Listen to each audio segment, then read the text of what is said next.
What's up folks, welcome back to a new video, and today we'll be going over what's next, that is some additional elements such as drips, lines, stripes, etc. kind of stuff. Alright, so first let's start off with drips.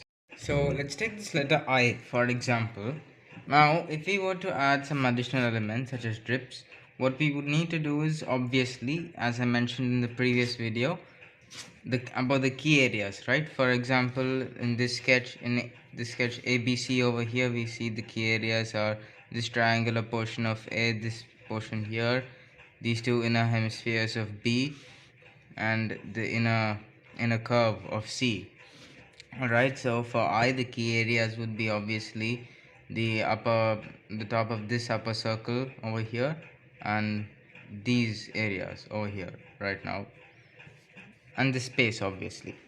So what we need to do with additional elements such as drips is that we must not do anything to these additional to these key areas. It's because then it would become unreadable, it would become illegible.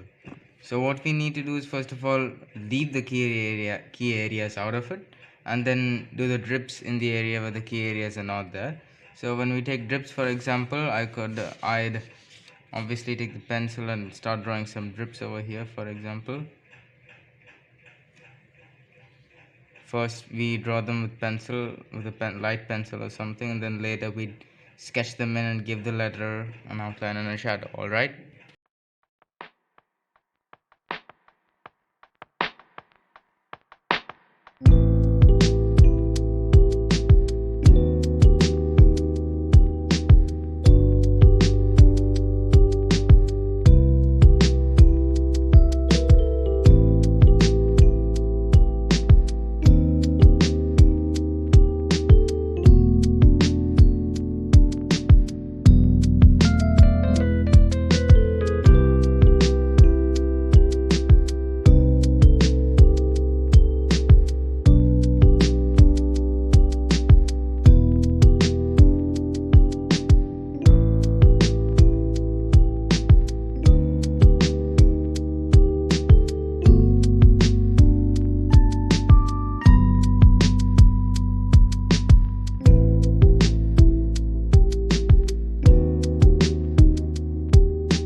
Another creative element or additional style element that would be suitable for application in our pieces or sketches would be cuts.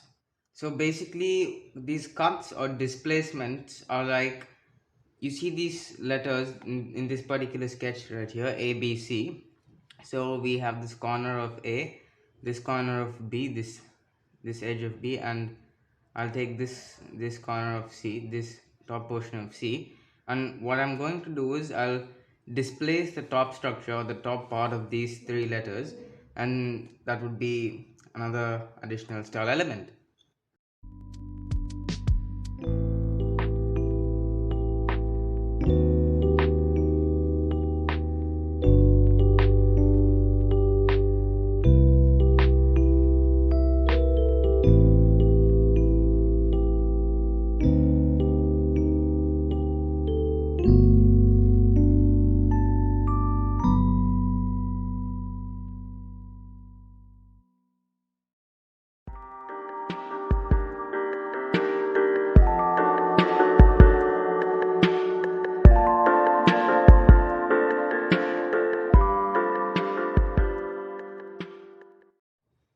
One more additional element one more additional style element that I would see that it's pretty useful in our pieces and our sketches is that we could use lines lines and stripes. All right, so we have the sketch here. It says whiz.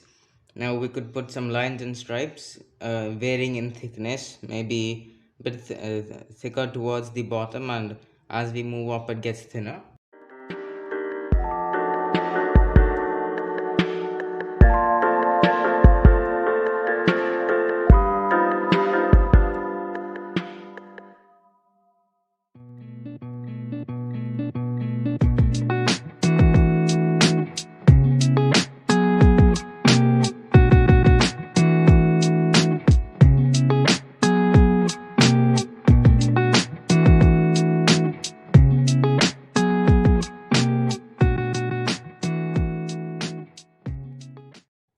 To add more versatility to our piece or a sketch, what we could do is we could combine different effects.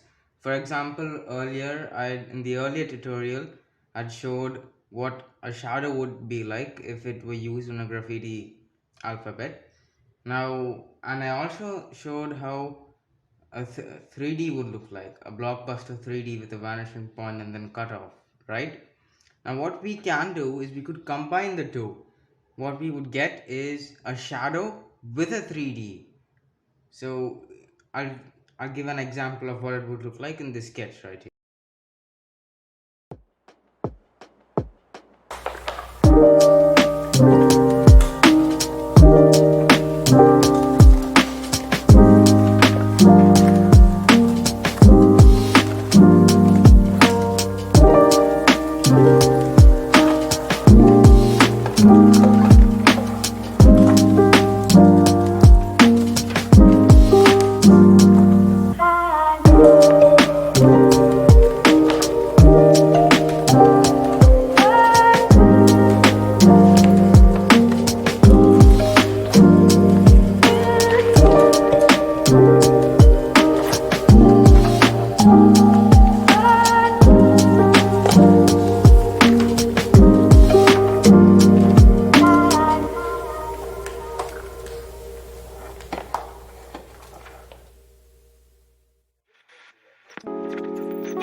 Now I've just noticed a problem in this sketch is that when I put some additional elements over here, additional, let's say, embellishments, this particular piece over here on top of the Z has been a bit towards the right side. If I bring it towards the left, then I could correct the error of the shadow that it caused here. As you can see, the shadow doesn't seem too proper towards the edge over here. It's not all that defined.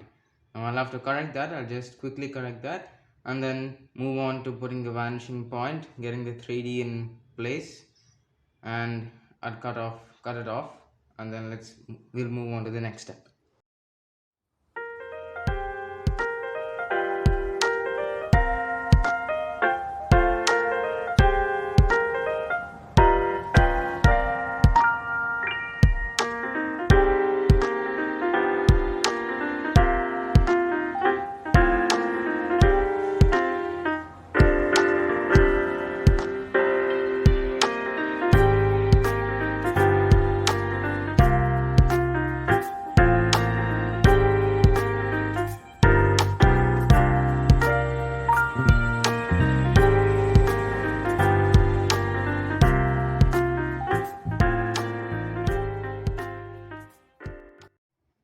Now that we've got that in place, the shadow with the 3D blockbuster style, the next step that we would move on to in this sketch is the fill-in. Now the fill-in is obviously us coloring the sketch. We could use various means or tools to do so. I personally use alcohol-based markers. Most other graffiti writers also use alcohol-based markers. As a beginner, it would initially be pretty expensive and it would be a little bit hard to use as it requires a bit more stability of hand. So even using sketch pens or marker pens needn't, although necessarily not expensive, would be a viable alternative. It depends more on the skill. Actually, the skill matters more than the tools that you use. I originally started using sketch pens. Slowly, I moved on towards markers, that like just drawing markers. Then, as I got a bit more progressed and I progressed more, then I started using alcohol based markers. I could still use sketch pens also, I don't mind. But I find alcohol based markers to be more precise and more better. So with gradients, no, sorry, with the fill-in, what we'd be doing are two types of fill-ins. One is a gradient, that is a smooth fade, and the second type is hard edges. So for this particular sketch right here, Wiz, I'd be showing what a smooth fade would look like. So basically we take the gradient colors that we're using.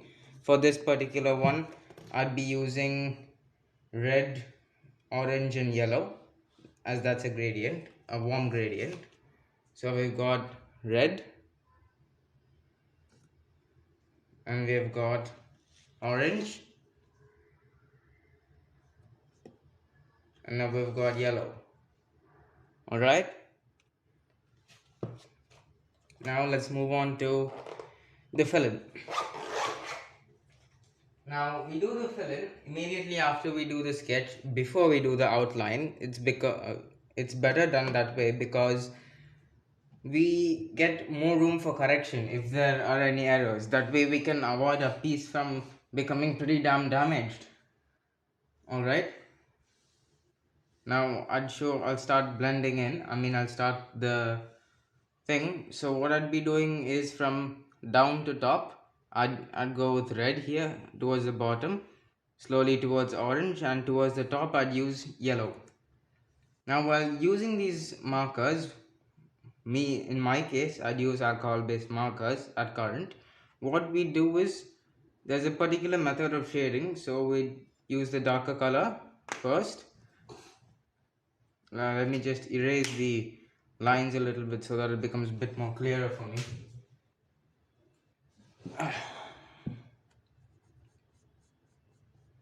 I'd put them back in the end again. I just put them there initially to give an example of what they look like.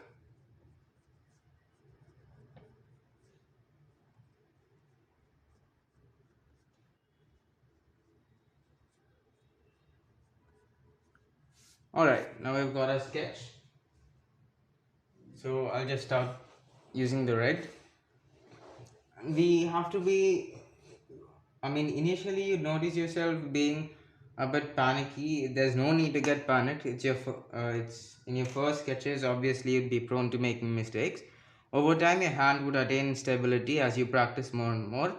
And please don't forget, guys, do practice. That's what makes progress.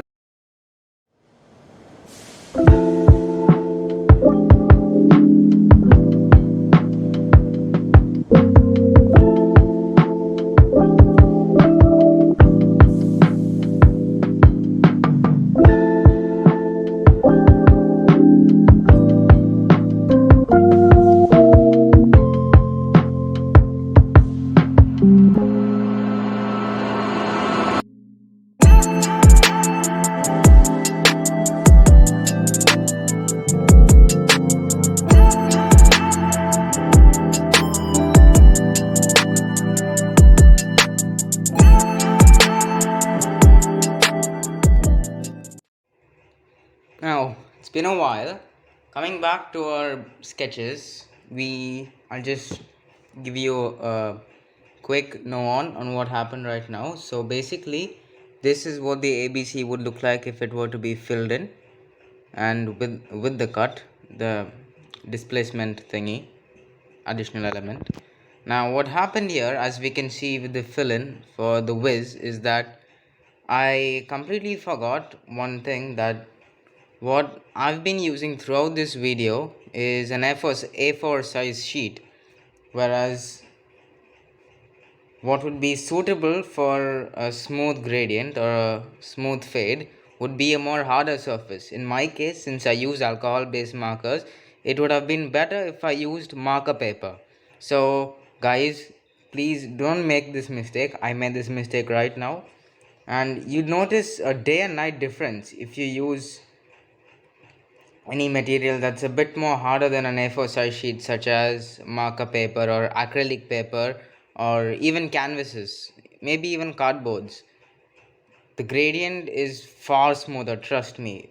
Here it's not that smooth, so yeah, we're just gonna have to bear with this. Meanwhile, I've just done the shadow in for the sketch and parts of the 3D. Now let's move on to the next important step of this sketch, that is its outline.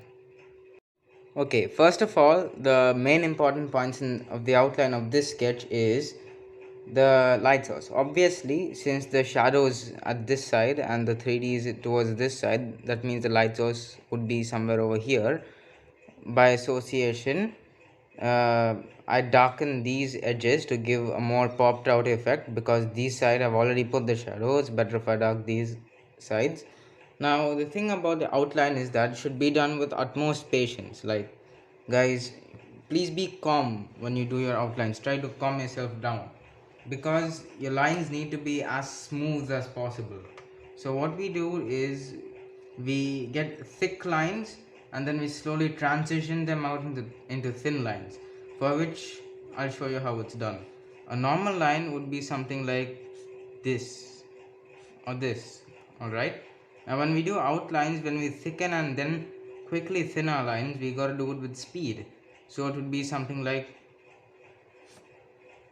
as you can see, it becomes thin towards the end, this particular stroke I've made. Now we do the same thing on the letters. So this particular sketch here, and we got to, all, as I mentioned earlier, keep the key areas as untouched, as clean and as clean as possible. So where we would darken or like give thickness more are these areas. So take the sketch, in the W we take this region, uh, the, maybe this part of the key area to give it a bit more definition. This corner right here for the H, this top right here, quite similar over here on this side of the H, and for the I towards the top, these edges, and for the Z again here from here to from the top onwards and from the bottom towards the middle. All right, and this edge too.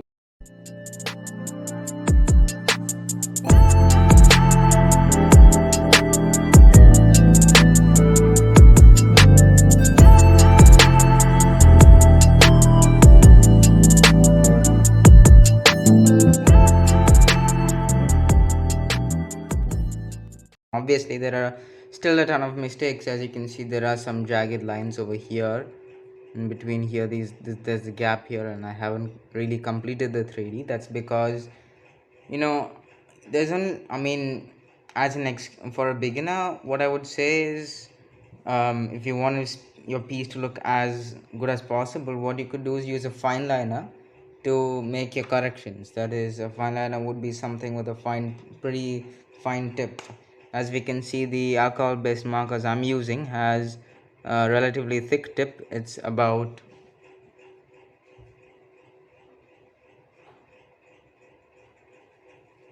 7 millimeters, all right, for the outline and the fill-ins and stuff. If you're using a bigger, I mean, if you're making a big sketch, which is a big area, what I'd recommend is using your chisel tip if you have an alcohol based marker or marker for the fill-ins, and the smaller bullet tip for the outlines. Now what we'll do is we'll just use the fine liner over here and make the following corrections.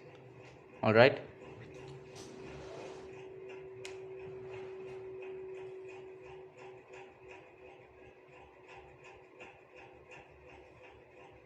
now again keep in mind that it's better to be as patient and as calm as possible, or else yeah, your sketch would be a bit crappy. As you can see, this particular key area I messed it up because I was a bit anxious. I don't know why though. We'll find that out.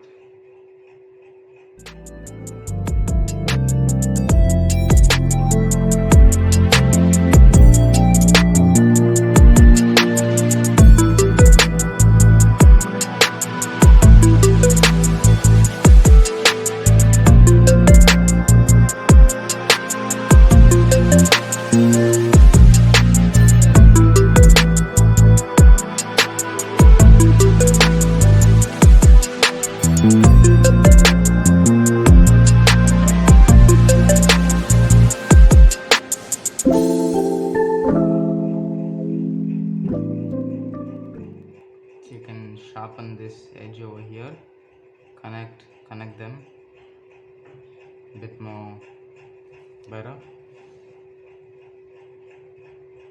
The H, I can get it more like an H. Yet again, this messed up the flow of this particular sketch. As you can see, I got a bit anxious, and I wasn't too calm as I did the outline over here, and then I extended it a bit too much than actually was supposed to be extended, this line. And now I just messed it up again with that point over there. I'm not perfect anyways. Nobody is.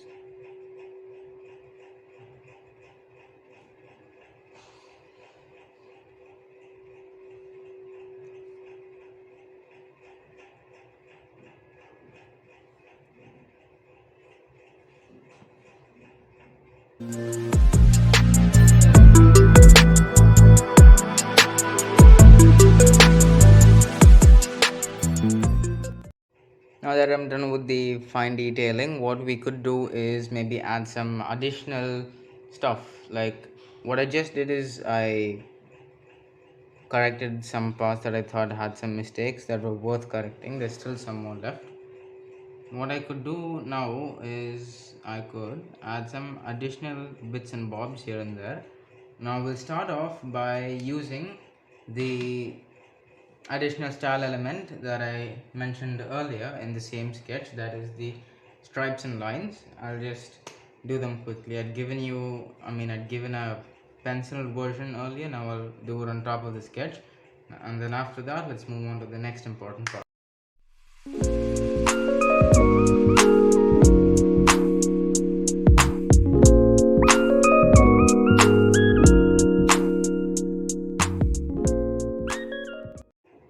Here again I messed it up a little bit, but never mind, it's not too messed up. Alright, now the next part which we'll move on to is highlights. Now considering that I mentioned that the light source was here, then what we could do is add a bit of the light falling onto the sketch, as in onto the letters. Alright, for which we could use a variety of different tools. So initially I had my so initially I did not have a white marker or a white gel pen or a correction pen or a whitener per se, but now I do. So what you could do is you could use a white acrylic marker or a white marker, anyone, such as these Molotov markers over here, or you could use Posco markers, Posco pens, whatever suits you. If not, what you can do is you could improvise. Alright, you needn't always necessarily have access to expensive tools. So what you could do is use paint. For example, we have some acrylic paint right here, and a paintbrush. So since the light source would be here, the light would be falling over here, that means the white highlights would be over here on these sides, here, here, here, here, here, here, these edges. Alright, now I'll just quickly add them in. And remember guys, when you add the white, it's better to do it with, again, patience, because when you use tools like paint and stuff, you need precision. You wouldn't necessarily get that precision immediately.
And also guys, remember, as I mentioned earlier, please be careful now, and like don't mess up the key. Oh shit, oh my god, I got some stuff on my hands. Paint, leave it, who cares. Make sure the key areas aren't as affected as much as possible with the paint, I mean with mistakes or whatever, because that's what, as I said, makes your piece readable.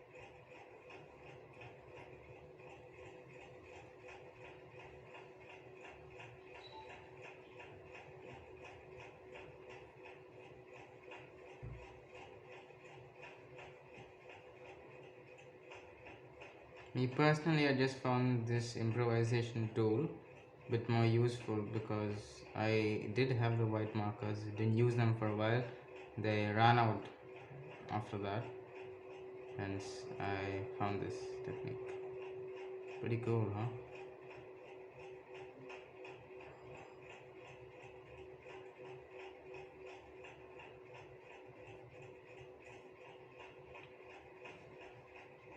Now the problem with using paint is that yes, it's a good tool to improvise, but it'd be a little bit hard to achieve precision, as I mentioned earlier. So what I'm doing now are just pretty basic highlights. In case you had a marker pen or a white marker or something, you could do something a bit more intricate, like you could do, what do you say, like you can make give a texture, a whole new texture for the entire alphabet. That will make it a bit more better. All right, so that's it for now with this particular sketch. Let's move on to the next type of coloring, I mean the next type of fill-ins, that is the hard edges. I mean, this one is not particularly a smooth fade, as I mentioned, but yeah, we have problems, we gotta deal with them. That's right. Now moving on to the next type of fill-in, which is the hard edges. Alright, let's take the colors that I'd used earlier, which was the red, the orange. I'm not taking the yellow this time. Now I'll start with the red in the bottom and the orange on the top. This time what we can do is, I'll just show you something quickly. That is, say I'm doing my reds till here, this level over here. Alright, E and then this W and the orange towards the top. And what I could do is just do a normal fill-in. What you can also do is maybe add some transition towards the orange, like these bubbles for example. Slowly moving into smaller bubbles, bigger bubbles towards the end of red, smaller bubbles as it moves on to orange. Alright. Okay. What I'd say is, in the earlier sketch, the whiz one from earlier, where I made a lot of mistakes, we used white acrylic paint for the highlights. Here what we could do is, we could say the light source is here, as it's already there. We could say the light source is somewhere here, this circle. Then in that case, we could use this technique that I like to call blank space technique, wherein where I want to put the highlights, I just leave it as a blank space, and I just shade in the remaining of the letters. So if the light source would be here and I'd want to put the highlights in place, what I do is I'd get this, I mean, since D, I mean obviously the light would be falling from here, the key area shouldn't be affected that much. So I'd put one highlight somewhere around here,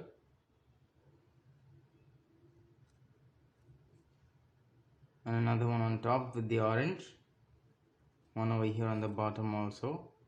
This method works to yeah, you can achieve better precision compared to the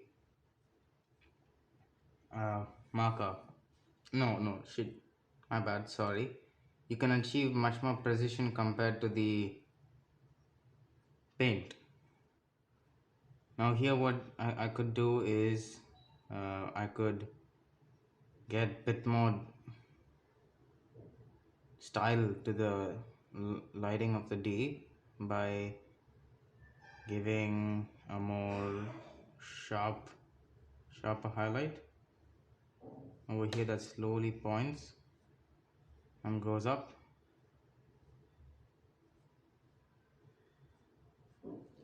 All right, same with the E. I could give the highlight over here.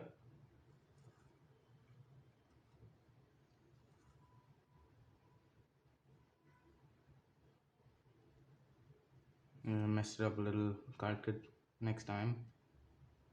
And same here in this part of the key area. Oh yeah, that's gone. Let's leave that here too.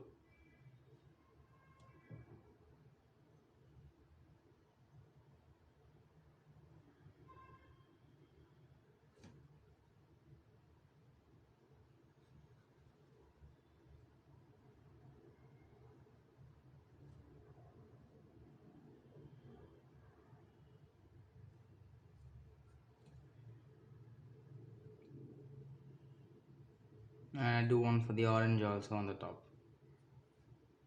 Just get these bubbles in place.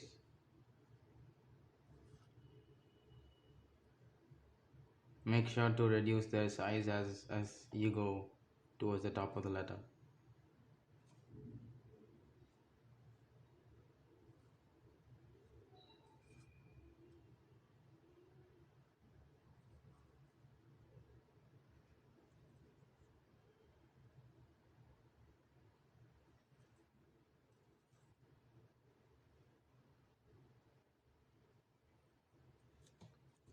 Now again here with the W, the key areas would be good to highlight.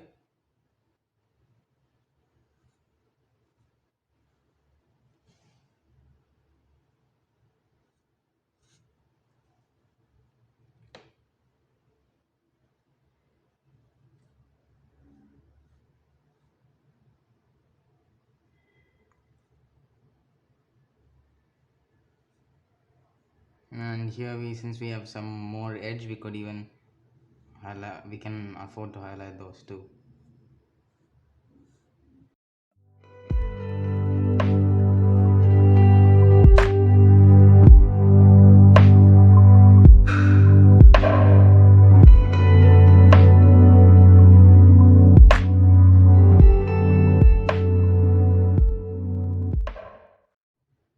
Now the next thing we need to do is get the orange in. Alright, so I'd put the highlights in these regions since the light source is here. I know it does seem a bit wrong that the reflection has come here. That shouldn't be possible. If the light source is here, it should be more likely to fall here. I messed it a bit up. So let's rectify that with when I do the top with the orange. So what we do is keep the blank space over here, this edge. I'll just do it quickly right now.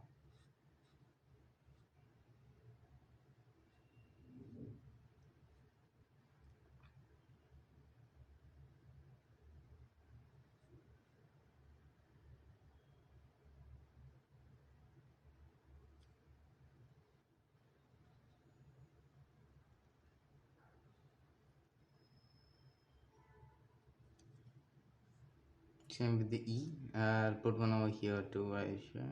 Yeah, I'll just put one over here.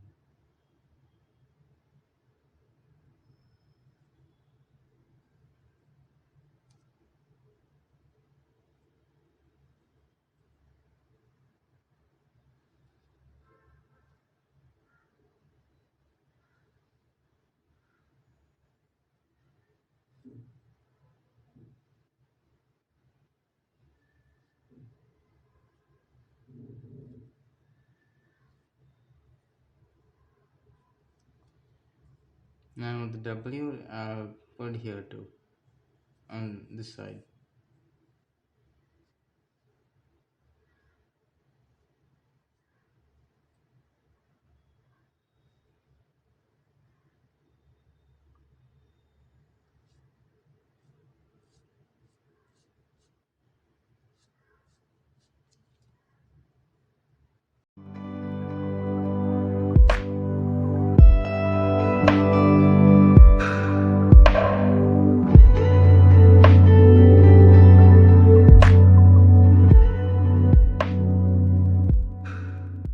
Sketch is complete.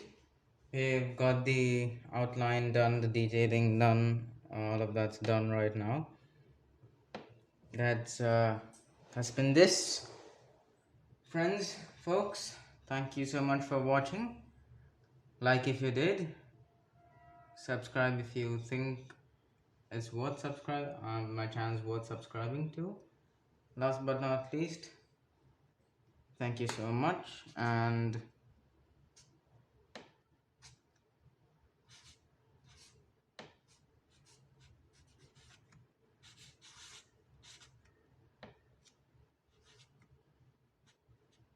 peace.